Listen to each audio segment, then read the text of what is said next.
안녕하세요. 새벽의 축구 전문가 페노입니다. 오늘은 바르셀로나와 바이에른 뮌헨의 챔피언스리그 조별리그 1차전에서 볼 수 있었던 전술 포인트를 살펴보고 바이에른 뮌헨이 바르셀로나에게 압도적인 승리를 거둘 수 있었던 이유를 알아보려고 합니다. 먼저 바르셀로나는 이번 시즌 자주 사용했던 4-3-3 전형이 아니라 3백을 사용하면서 3-5-2 전형으로 나왔습니다. 그러나 바르셀로나는 경기에 나오지 못하는 선수들이 많았는데요. 브레이스웨이트는 부상으로 경기에 나오지 못했고 리그에서 3라운드까지 경기를 소화했던 그리즈만과 에메르송은 팀을 떠났기 때문에 더 이상 바르셀로나 소속이 아니었습니다. 여기에 대해서 알바까지 경기 전날 고열에 시달리면서 정상적인 컨디션으로 경기에 나오지 못했는데요. 브레이스웨이트와 그리즈만이 없는 최전방 공격수 자리에는 릭더용이 선발로 나왔고 에메르송이 없는 오른쪽 측면에는 데스트도 경기에 나올 수 있는 컨디션이 아니라서 세르지가 선발로 배치되었습니다. 한편 바이에른 뮌헨은 평소에 사용하던 것처럼 4-2-3-1 전형으로 나왔습니다. 바이에른 뮌헨은 그나브리가 가벼운 부상이 있었기 때문에 선발로 나오지 못했고 그나브리가 나오지 못하는 오른쪽 측면에는 무시알라가 선발로 출전했습니다.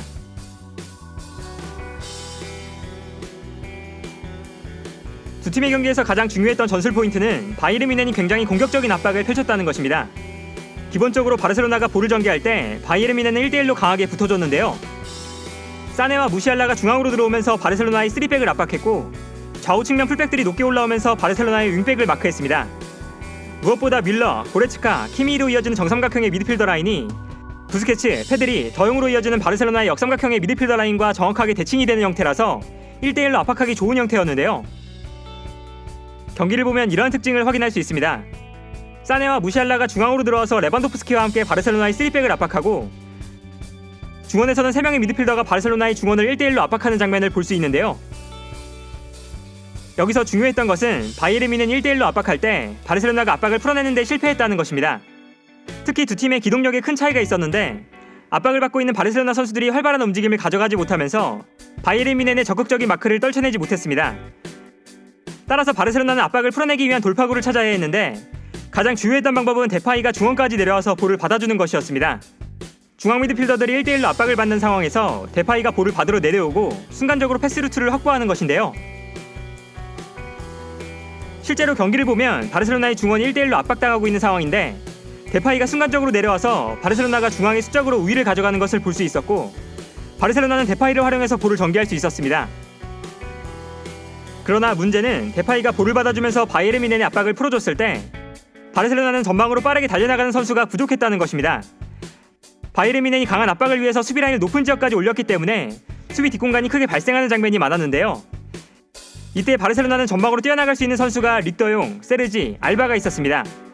하지만 릭더용과 세르지는 스피드가 빠른 선수들이 아닌 만큼 우파메카노나 데이비스처럼 빠른 선수들과 스피드 경쟁을 하는 데 있어서 현저하게 부족한 모습을 보여줬고 그나마 알바가 빠른 스피드로 수비 뒷공간을 노리는 장면이 종종 나왔지만 정상적인 컨디션이 아니라서 알바의 스피드가 완벽하게 발휘되지는 못했습니다.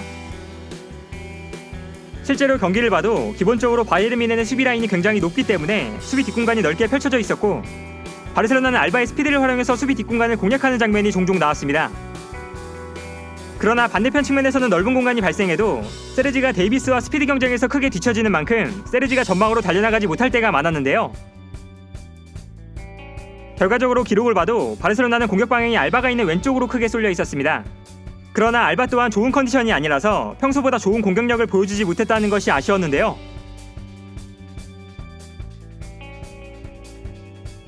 결국 바르셀로나가 역습을 나가지 못한 상태에서 볼을 빼앗기는 장면이 반복되었고 바이에른 뮌헨이 공격을 주도하는 흐름으로 경기가 진행되었습니다.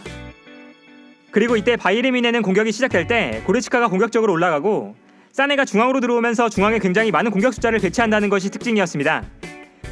여기에 더해 상황에 따라서는 무시알라까지 중앙으로 들어와주면서 바이에른 뮌헨은 중앙에 굉장히 많은 공격 숫자가 배치되었는데요. 중앙에 많은 공격 숫자가 배치되어 있다가 순간적으로 다양한 방향을 향해 침투해 들어가면서 바르셀로나 수비에 혼란을 만들어냈습니다. 그리고 이러한 공격 작업은 나겔스만 감독의 가장 전형적인 공격 방식이었는데요.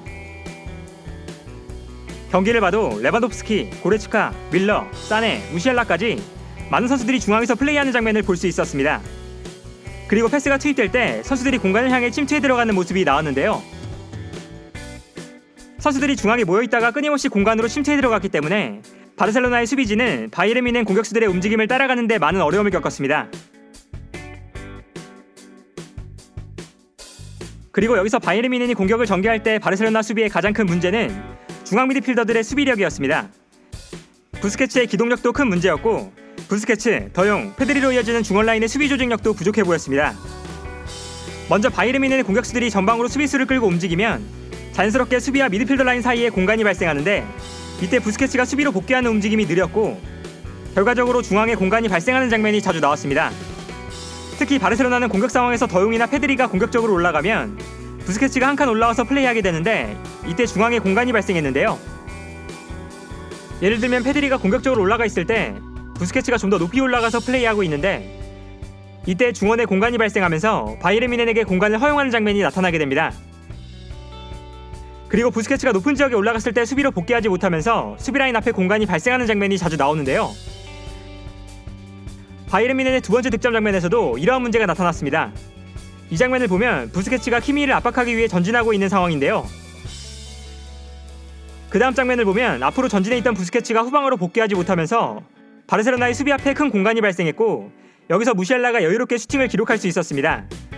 그리고 이 과정에서 득점이 나왔는데요.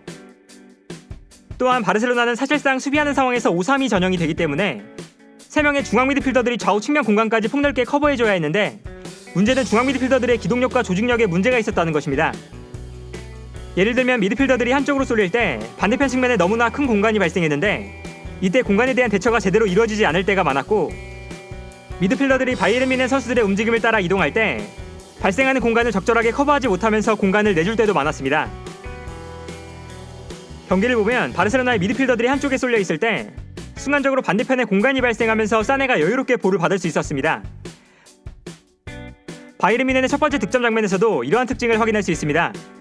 바르셀로나의 미드필더들이 한쪽 측면에 쏠려 있을 때 반대편에 너무나 큰 공간이 발생했고 밀러가 아무런 압박을 받지 않고 볼을 받았는데요.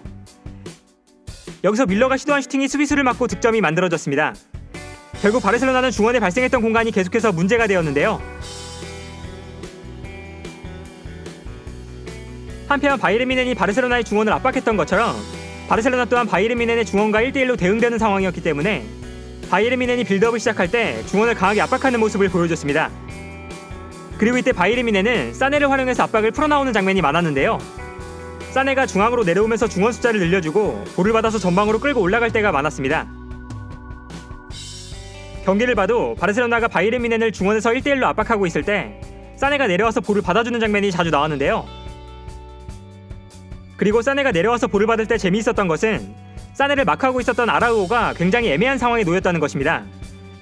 기본적으로 사네가 낮은 위치까지 내려가는 만큼 아라우오가 수비라인을 비우고 사네를 따라가기가 부담이 될 수밖에 없었는데요. 여기에 대해서 아라우오가 사네를 따라 움직였을 때 레반도프스키나 밀러가 측면 지역으로 넓게 벌려주면서 플레이했기 때문에 아라우오는 수비라인을 비우는 것에 대해 큰 부담감을 가져갔습니다. 그리고 결국 아라우오가 사네를 따라가지 못하고 수비라인을 지킨다면 사네가 너무나 편하게 볼을 받을 수 있었는데요. 나겔스만 감독은 사네를 활용해서 굉장히 영리한 탈압박을 보여줬습니다. 경기를 보면 이러한 특징을 확인할 수 있습니다. 사네가 낮은 위치까지 내려올 때 아라우오가 사네를 따라서 높은 지역까지 올라오는 모습이 자주 나왔는데요. 이때 재밌는 것은 사네가 내려갈 때 이 장면처럼 레반도프스키가 측면으로 움직였다는 것입니다. 아라우오 입장에서는 사네를 따라가는 것이 부담될 수밖에 없었고 결국 사네를 따라가지 않으면 사네는 여유를 가지고 볼을 잡을 수 있었는데요. 이 장면뿐만 아니라 바이에른 뮌헨이 영리하게 탈압박을 시도하는 장면이 자주 나왔습니다. 이 장면을 보면 중원에 있는 선수들이 모두 압박을 당하고 있는 상황인데 이때 밀러가 전방으로 뛰어나가기 시작합니다. 그리고 밀러의 움직임 때문에 바르셀로나는 2명의 선수가 밀러를 따라 전방으로 달려나가는데요. 이 과정에서 중원에 공간이 발생했고 그나브리가 아무런 압박을 받지 않으면서 볼을 받을 수 있게 되는 것입니다. 이처럼 바이에른 뮌헨은 선수들이 영리하게 경기를 운영하는 모습을 보여주면서 바르셀로나의 압박을 쉽게 벗어났습니다. 결과적으로 바이에른 뮌헨은 경기를 완벽하게 주도하면서 3-0이라는 큰 스코어 차이로 승리를 거뒀습니다. 경기 기록을 봐도 바르셀로나가 홈에서 단 한 차례도 유효 슈팅을 기록하지 못한 굴욕적인 경기였고 경기가 끝난 후 활동량을 비교해보면 두 팀은 활동량이 약 15km 정도가 차이 났는데 바이에른 뮌헨이 기동력적인 측면에서 얼마나 큰 우위에 있었는지 알 수 있는 지표였습니다. 그리고 압도적인 경기였던 만큼 선수들이 플레이한 위치를 비교해봐도 바르셀로나는 전방으로 나오지 못하고 낮은 지역에서 플레이한 반면에 바이에른 뮌헨은 확실히 높은 지역에서 플레이했다는 것을 알 수 있는데요. 그만큼 여러가지 측면에서 바이에른 뮌헨이 압도적으로 우위를 점한 경기였고 바르셀로나는 홈에서 반격 한번 제대로 못해보고 패배한 굴욕적인 경기가 아니었나 합니다. 오늘 영상은 여기까지고요. 시청해주셔서 감사합니다.